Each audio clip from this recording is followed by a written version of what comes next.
On November 5th, the Trump administration issued sanctions against the Islamic Republic of Iran, restricting their sale of oil and petrochemical products, the lifeblood of the mullah mafia which rules over the people of Iran. It is expected to topple the regime. In the past few weeks, we have been covering the Iran populist movement known as Restart. Restart hopes to help bring an end to the Islamic Republic and create a free society based on the ideals of the U.S. Constitution, Plato's Republic, and Cyrus the Great's Right of Nations.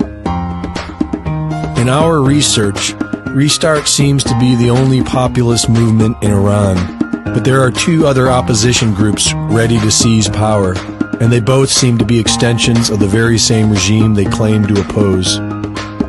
Founded in September of 1965, the People's Mujahideen Organization of Iran, otherwise known as the Mujahideen MEK, PMOI, or MKO, is by all appearances a radical and subversive militant cult. Based on socialism and radical Islamic ideology, the MKO is not much different than the Islamic Republic. The MKO helped overthrow the Shah in the Revolution of 1979, and they were involved in the hostage crisis, wherein 52 American diplomats and citizens were taken hostage for 444 days. The MKO fought with Saddam Hussein in the Iran-Iraq wars, killing thousands of Iranian civilians in barbaric assaults, such as burying children alive. The MKO has never been a friend of the Iranian people, and they exist for only one reason: to overthrow the regime and take control of the nation's resources. And yet, for some reason, they have been allowed to thrive in the nation's capital. The MKO is known as a cult in Iran. There are families who completely lose contact to their children who have been indoctrinated by the MKO, and they fight for just a moment of connection with their family members who are isolated behind the bars of the cult's compound. Members who have managed to liberate themselves tell stories of sexual abuse and rape. They claim that MKO cult leaders, Masoud and Maryam Rajavi, would force members to have sex with them. And members are trained to commit suicide upon capture by taking cyanide tablets that they carry with them at all times. The MKO is a known Marxist group and have had the support of Hillary Clinton, John McCain, and John Bolton. Whereas the People's Mujahideen Organization of Iran seeks to replace the mullahs with their own cultish version of Islamic rule, Reza Pahlavi appears to be an Islamic Republic apologist. The son of Mohammad Reza Pahlavi and grandson of Reza Shah, Reza Pahlavi is the crown prince of the Pahlavi royal family. He has been exiled in America since the Revolution of 1979, where he has lived like royalty while his own people suffer. It is well known that the Sepah and Basij exist only to suppress and control the people of Iran, and yet Reza Pahlavi defends them. He says that they will be allowed to exist when he rules over Iran. He had the continued support of John McCain, who worked with him to defend the Revolutionary Guard, and who also supported the MKO and the Islamic Republic. But the most suspicious behavior began after the recent uprisings, after millions of Iranians took to the streets in dozens of cities across the nation. The mainstream media did its best to ignore it. They were not expecting the massive uprisings. They were not expecting the election of President Donald Trump. And they were not expecting the United States to pull out of the highly suspect nuclear Iran deal of the Obama administration.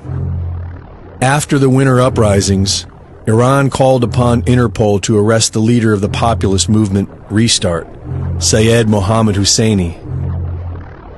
On the anniversary of Reza Shah's coronation, the Islamic Republic released an image of what they claimed to be the mummified remains of his body.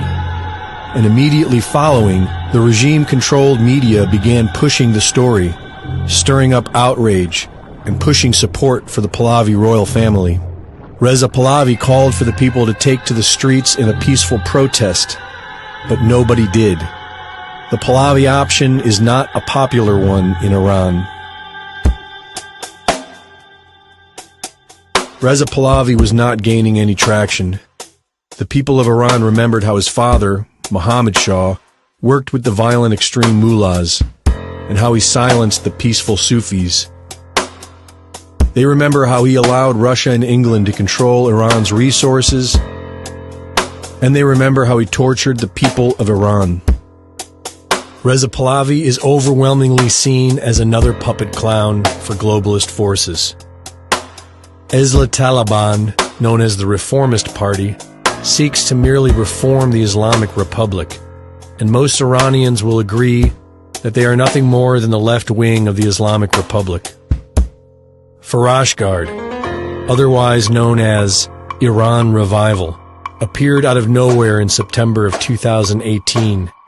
In an open letter, Farashgard claims that the regime cannot be reformed, therefore it must be overthrown. They renounce the leftist reformist movement, but at least 18 of the 40 members are themselves reformists. Many of them are directly tied to the Islamic Ministry of Intelligence, and many of them were even arrested for show by the regime, sent to prison for only a few days before being set free and given official refugee visas to freely live abroad. They conclude their open letter by saying that Prince Reza Pahlavi must rule over Iran, an unpopular option for many Iranians.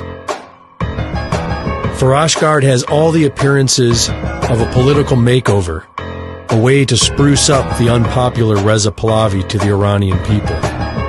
And upon close examination, they seem to be an extension of the Islamic regime. A desperate attempt by the globalists to keep Iran within their control.